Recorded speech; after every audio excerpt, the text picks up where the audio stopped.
సినిమాల్లో ఉన్న ప్యాషన్స్ చూసి నేటి తరం యూత్ చెడిపోవడం మనం చూసాం. ఆ సిగరెట్ లేదంటే కాలేజ్లో ఈవ్ టీజింగ్ అని చూసాం. కానీ ఒక సినిమా చూసి నిజంగా ఒక ఫ్యామిలీ కలవడం అనేది నిజమండి.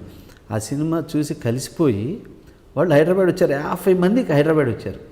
వచ్చి మాకు ఫోన్ చేసి మా ఆఫీస్కి వచ్చి మీ సినిమా పుణ్యం అంటే మేమంతా కలిసిపోయామని చెప్పేసి మా యూనిట్తో ఫోటో దిగి ఇక ఇంకేం కావాలి, ఫుల్ పబ్లిసిటీ అనమాట. అంటే అలాగ కూడా సినిమా చేస్తుంది మేడం. అది నేను నమ్ముతా. అంటే కొంతమందిని కదిలిస్తే చాలు, కొంతమంది బయటపడతారు, కొంతమంది మనసులో ఉంటుంది చాలా మంచి సినిమా, చాలా విలువ గల సినిమా అని చెప్పి. అందుకని నాకు ఈరోజు కూడా డైరెక్టర్ చాలా మంచి పేరు. సరే ఈ చేశాను, నెక్స్ట్ ఏం చేయాలి అంటే రైతుల గురించి చేయాలి.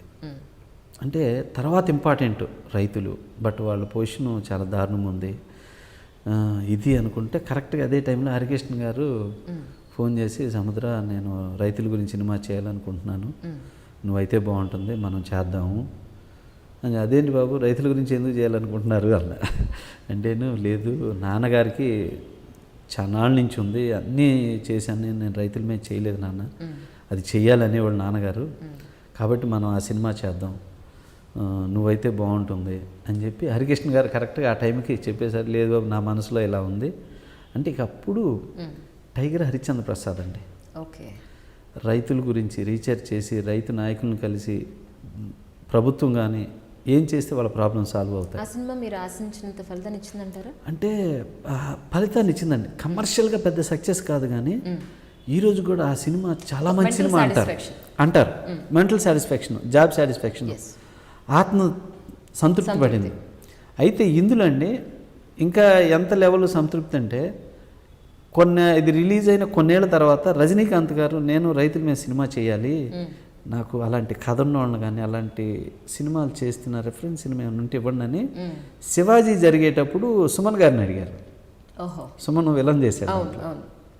సుమన్ గారు ఇమీడియట్ నాకు ఫోన్ చేశాడు, సముద్ర నేను చాలాసార్లు టీవీ ముందు కూర్చున్నప్పుడు నీ హరిశ్చంద్ర ప్రసాద్ వస్తే కదలకుండా చూశానయ్యా, అద్భుతమైన సినిమా అది, రైతుల గురించి తీసావు, చాలా మంచి సినిమా, నన్ను రజనీకాంత్ గారు ఇట్లా అడిగాడు, నేను నీ సినిమానే సజెస్ట్ చేశాను, నాకు అర్జెంటుగా DVD పంపని చెప్పి సుమన్ గారు ఫోన్ చేశారు.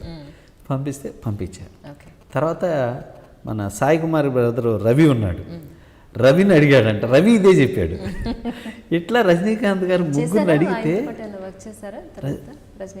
రజనీకాంత్ గారితో వర్క్ చేయలేదు కానండి, మన మోహన్ బాబు గారి బ్యానర్లో విష్ణుతో చేశారు. విష్ణుతో చేసినప్పుడు ఆయన 4-5 సార్లు సెట్కి వచ్చారు. సెట్కి వచ్చినప్పుడు మోహన్ బాబు గారు మాతో కలిసి చాలా డిస్కస్ చేసేవాడు. అప్పుడు చెప్పాను అనమాట, ఇట్లా చెప్పారండి, ఇదే నువ్వు అని చెప్పి, సముద్ర మనం కలుద్దాం చేద్దాం అని చెప్తా నేను అని, అంతవరకు కలిసేవాళ్ళం అనమాట. అంతే. ఇంకా తర్వాత నేను చంద్రముఖి వరకు రజనీకాంత్ గారితో టచ్లో ఉన్నా, తర్వాత మళ్ళీ కలవలేదు ఆయన.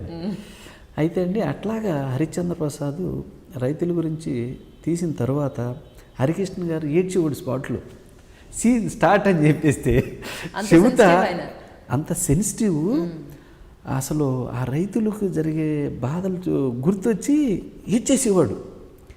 నేను ఏంటి అని చెప్పి కట్ చెప్పేవాడిని, అలా చూసి మాకు అలా నీళ్ళు వచ్చేసి కట్ కట్ కట్ అని చెప్పండి. అంత ఇదిగా ఇన్వాల్వ్ అయ్యి హరికృష్ణ గారు కూడా, ఏంటి బాబు ఎమోషన్ అయిపోయామంటే, లేదు నాన్న డాడీ ఎప్పుడప్పుడు గుర్తు వస్తాడు రైతుల గురించి, అది ఇన్వాల్వ్ అయిపోయాను అని చెప్పి ఇక కాస్త సరే కట్ అని చెప్పి పక్క వెళ్ళిపోయేవాళ్ళు. వెళ్ళిపోయి కాసేపు ఉండి కాసేపు కూల్ అయిపోయి, బాగా సెన్సిటివ్ హరికృష్ణ గారు. ఒక్కొక్క విషయం తెలిసినప్పుడు అలా బాధపడుతుంటాడు. రైతు అనేవాడి గురించి నిజంగా పాపం ఆయన 3 సార్లు ఏడ్చాడండి స్పాట్లో, డైలాగ్ చెప్తూ క్లైమాక్స్ ఇన్వాల్వ్మెంట్. చీఫ్ మినిస్టర్తో ఒక రైతు నాయకుడు మాట్లాడేటప్పుడు అదొక సీను. ఒక రైతు చనిపోతే ఆ కుటుంబానికి ఏమవుతుంది అనే సీన్లో 3 సార్లు ఏడ్చాడు పాపం. ఏడిస్తే అంటే ఆ డెడికేషను, ఆ ఇన్వాల్వ్మెంట్ అంటే అంత కదిలించింది ఆ సినిమా. అందువల్ల అట్నుంచి ప్రతి వాళ్ళు వీళ్ళు చెప్పిన దానికి, సినిమా చూసి చెప్పిన దానికి, ఇంతవరకు రైతుల మీద అంత గొప్పగా తీసిన సినిమా లేదండి.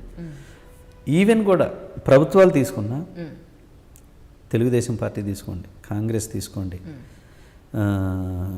మన ఇప్పుడు కేసీఆర్ గారిని తీసుకోండి, అంటే వీళ్ళు మంచి పరిపాలకులు, బాగా చేస్తున్నారు. కానీ ఈ 3 గవర్నమెంట్స్ కూడా రైతులకి తాత్కాలికంగా ఏదో చనిపోయినప్పుడు వెళ్తున్నారు, పలకరిస్తున్నారు, మాట్లాడుతున్నారు, చేస్తున్నారు. కానీ వాళ్ళకి శాశ్వత పరిష్కారం చూపించట్లా.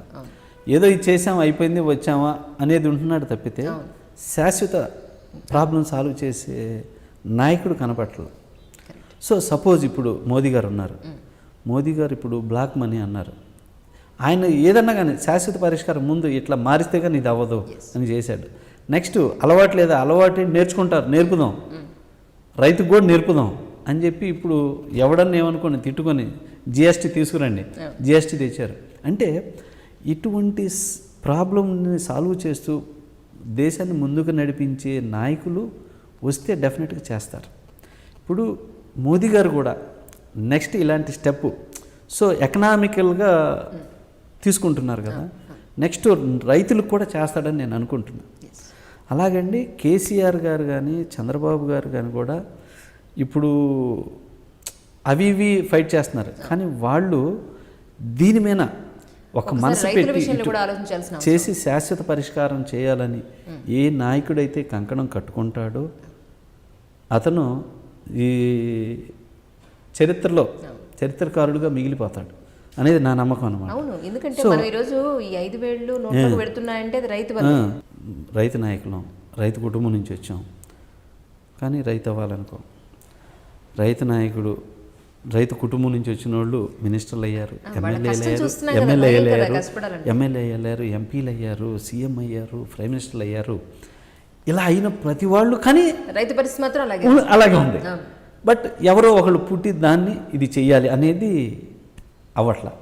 సో అందుకని ఏంటంటే ఈ సమస్యని ఇలా చేస్తే సాల్వ్ అయ్యిద్ది అని అంత మైండ్ పెట్టి హరిశ్చంద్ర ప్రసాద్ చేసామంటే అంత న్యాచురల్గా చేయబట్టి ఆ సినిమాకి ఈరోజు కూడా చూసిన వాళ్ళు కానీ భలే సినిమా అండి హరిశ్చంద్ర ప్రసాద్, రైతుల గురించి తీసినోడు ఎవరూ లేరండి అంటారు. ఆ తృప్తి ఆ సినిమాకి మిగిలింది. నంది అవార్డు వచ్చిందండి, సినిమాకి వచ్చింది అంటే ఆ కథకి. కానీ ఆ సినిమాలో నాగలక్ష్మి గారు, ప్రొడ్యూసర్ గారు, మహాతల్లి పాపం భలే ఆడపిల్ల అయినా ఖర్చు పెట్టి డబ్బు అలా పోసి నాగలక్ష్మి గారు ఆ సినిమా చేసింది. చాలా మంచి